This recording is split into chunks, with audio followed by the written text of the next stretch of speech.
Louise Fisher, and welcome to Baxendale EO Bitesize, helping you with your succession journey in accessible bite-sized chunks.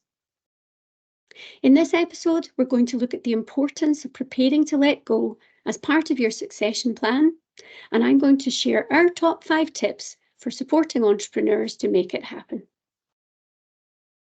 We know that it takes courage to be an entrepreneur. Starting a new business involves huge personal, emotional, and financial investment. The energy and ability to do at least 3 full-time jobs is critical to making the business a success. The perseverance and commitment to keep going in the trickier times is essential, and you've always got to be optimistic about the business's future, as there may be no short-term financial rewards. Entrepreneurs spend a lifetime creating and nurturing a business and their place in it. They are central to business continuity and success, and they have been from the very start. But effective succession planning involves the opposite. You have to make yourself voluntarily redundant to allow the next generation of owners and leaders to take over and to continue the legacy that you have created. So no wonder many business founders find it difficult. Perhaps the most courageous thing that an entrepreneur will do in their career is to recognise when it's time to let go and to make it happen. As I mentioned, there are a number of tips or strategies that can help entrepreneurs and their businesses prepare for letting go, and I'm going to chat you through our top 5. So top tip number 1 then. Speak to others who have done it and get a real sense of what it will be like. Speaking to other entrepreneurs who have been through the process of letting go can really help with the personal and emotional work to be done to get ready. Preparing to write yourself out of the script in your own business is an enormous task. It's natural for founders to feel a loss of personal identity and even wrestle with personal mortality, as life has been so focused on the business over many, many years, and the daily rhythm and routine of life has centred around work. Taking some time to think and talk about what the next chapter will be like makes a life outside of the business feel more tangible and less of a step into the unknown. So strategy number 2 then. Explore all succession options and pick the one that's right for you and your business. So how will your aspirations for continuity of the business be fulfilled? There are a number of succession options available to private businesses in the UK, and it's really important to find the correct one for you and for your business. You will usually explore 2 succession challenges: ownership succession and leadership succession. And up until now, ownership and leadership may well have been concentrated in the entrepreneur as the owner, manager, and business founder. As part of planning your exit, ownership and management may have to be considered separately for the first time.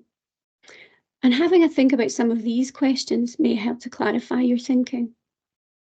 Are family members involved in the business? Would they be willing and able to take over ownership and leadership of the business in the future? This could secure the continuity of the family's involvement in the business. Or do you have a management team that is willing and financially able to take over the business via a management buyout? They know the business and its culture and values, and so may well be well placed to take it forward. Or would employee ownership be the right fit for you and your business? Employee ownership could allow the business legacy to continue and give your employees a say in the future direction of the business, as well as a share in the profits they help to create. At the same time, an employee ownership exit can allow you to realise your investment in the business, usually free from capital gains tax, to support financial security for you and your family in the next stage of your life. Could a trade sale ensure your financial security and job security for your employees, as well as addressing leadership and management succession? If you find the right buyer, they will probably be willing to pay more for the business and pay your price faster than the other exit options, although this may be at the expense of the business's culture and perhaps some of your employees' jobs. Perhaps a private equity investor could provide capital to facilitate a full or partial exit and fuel future growth and a higher value exit in the future. Another option might be an initial public offering. where the private shares of the company are offered to the public for the very first time. So a lot to think about. And actually, using a mix of some of these options is also a possibility. So for example, if the majority of the shares in the business were held for the benefit of all of the employees, the founder and their family could retain a minority shareholding in the business. And perhaps some family members would want to continue to work in the business going forward.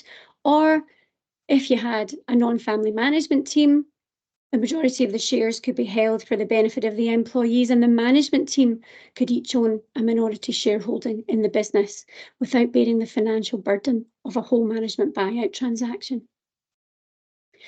So succession solutions can be very flexible, and it's important to design the right one for you and for your business. So on to strategy 3 then. Reimagine the business with a management structure that reflects a mature, growing business with different needs from the startup you nurtured. As someone who has always been the leader, it's humbling to think that anyone can do the job as well as you can. But remember, your successors are starting at a very different point in the business's life cycle. The business is now mature with management systems in place, a stable client base, and a workforce that knows the business and understands the values that are intrinsic to how the business does what it does. So your successors are not doing your job, they're doing a different job that may require different skills and experience. Preparing the business for the change by ensuring there's a strong management team ready to take over with the right skills and experience, and identifying any skills gaps early is really important. So top tip number 4 then, have a financial plan. So when you run a business, you have control of your personal cash flow. And the moment you leave that business, that stops. Or very often, that stops. So before you exit the business, you need to have a strong idea of what your life looks like financially when you're no longer involved. It's important to consider how much value you need to extract from the business to be financially secure in the next stage of your life. Perhaps you require enough money for a comfortable retirement, or are you going to set up a new venture or invest in someone else's? You may also want to think about how and when you will receive your cash from the business. Would you prefer to receive your cash in a lump sum, or are you happy to receive payments over a number of months or years? Will you retain some shares in the business and receive dividend income while you own those shares?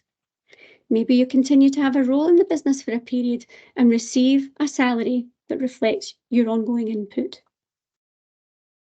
The important thing is to take some time to ensure that you will be financially secure, independent of the business in the future. So finally, strategy 5. When you're ready, and only when you're ready, outline your succession plan with a timeline and stick to it. So when the work on the personal aspects of succession has been done, it is time to create a plan and discuss it with those who will be affected by the change. In our experience, the greater number of stakeholders involved in the succession planning process, the more likely it is to succeed. As I said, preparing the business for change by ensuring there's a strong management team ready to take over from the founder and identifying any skills gaps early is really important.